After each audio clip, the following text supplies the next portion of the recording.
All right, music fans, welcome back. Harmless Dave here talking real music in real time for real people just like you right there, just like me right here.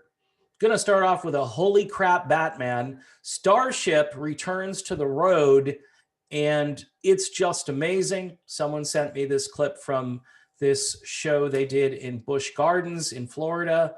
And again, maybe two holy crap Batmans. I mean, Mickey Thomas, I've done videos about Mickey Thomas before. He is now 71 years old. His shaggy mop is now all gray, silver, white, whatever. And he's out there delivering the music in the same key it was written in. Think of this. Mickey Thomas, songs like Jane and Laying It on the Line. And he's out there just absolutely killing it. And Stephanie Calvert, obviously a willing participant for a number of years as the Grace Slick character in the group. What I love about Stephanie is she likes her work. She likes her job. She goes out there and puts in 110%, and she sounds amazing. Big difference, obviously, from the days when Starship was on top and Grace Slick decided to say, see you later.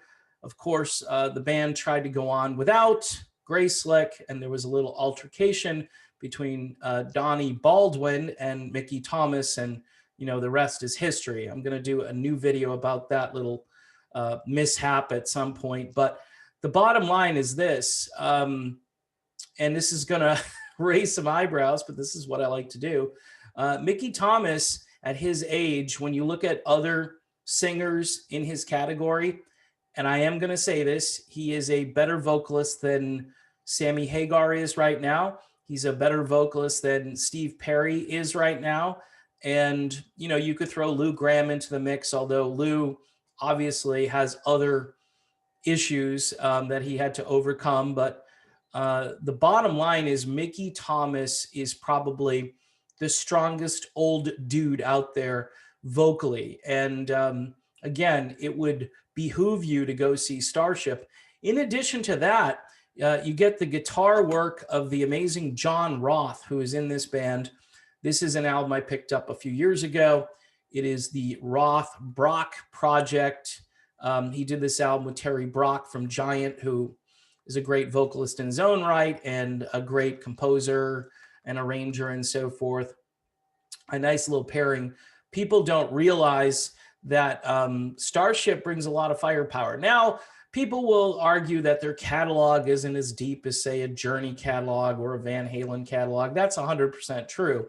But you go back to like Fooled Around and Fell in Love when Thomas was singing lead vocals for the great Elvin Bishop.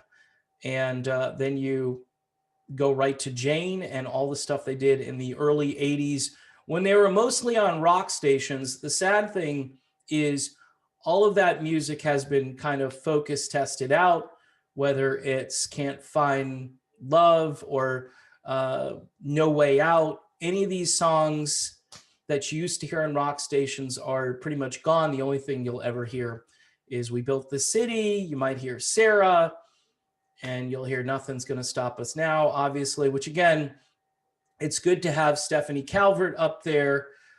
They do this routine where they kind of act out the song and Put Your Hand in My Hand, Baby, and all that stuff. And it's cool. Fans love that stuff. They eat it up. This is nostalgia. We're living in 2021, and never in my lifetime have we needed some, time travel nostalgia more than right now. So bottom line, I know this is controversial. I like Steve Perry and I like Sammy Hagar. Mickey Thomas, just go watch the show if you have a chance to see it over on, I think it's uploaded to YouTube, Starship in Busch Gardens back in April, and they just absolutely sound fantastic. And think of this. I mean, the band has been in lockdown for quite some time. So I'm sure Mickey hasn't been singing these long concerts. He might be doing some vocal exercises and so forth. But to get out there and deliver like a 2-hour show and do it seamlessly and flawlessly and at 71 years old, and nothing that I hear is taken a step down. Nothing is in a different key. And if you know Journey, even with Arnell, it's like a half step, I think, lower than it needs to be or was written originally. The great thing about like Dean Castronova, when he goes out there and does Journey material, it's typically at full strength. Same with Hugo from Voyage, and there are a few other Journey bands that go out there and perform the songs as you hear them on the radio, which is always a treat. So if you go to see Starship, you're going to hear the music the way it's still being heard on radio stations. So I'm loving it. I'm loving Mickey Thomas. He is just the bionic man, as I said before in a video. So that's it. That's my topic. That's my video. Thanks for watching.